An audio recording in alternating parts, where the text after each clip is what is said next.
فجر کی نماز کا طریقہ۔ فجر کی نماز کا وقت اجالا ہونے سے شروع ہوتا ہے اور سورج نکلنے سے پہلے تک رہتا ہے۔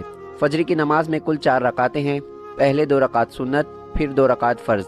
فجر کی 2 رکعت سنت نماز کی نیت اس طرح کریں: نیت کی میں نے 2 رکعت سنت نماز فجر کی، سنت رسول اللہ کی، واسطے اللہ تعالیٰ کے، منہ میرا کعبہ شریف کی طرف، اللہ اکبر۔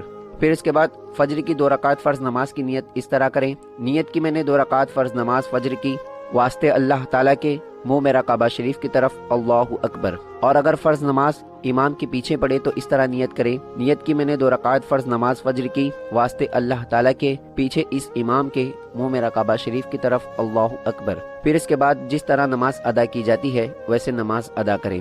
ناظرین، اگر آپ نماز پڑھنے کا صحیح اور مکمل طریقہ سیکھنا چاہتے ہیں تو اس کا PDF لنک میں نے میرے بایو میں مینشن کر دیا ہے، آپ اس لنک پر کلک کر کے وہاں سے پڑھ سکتے ہو۔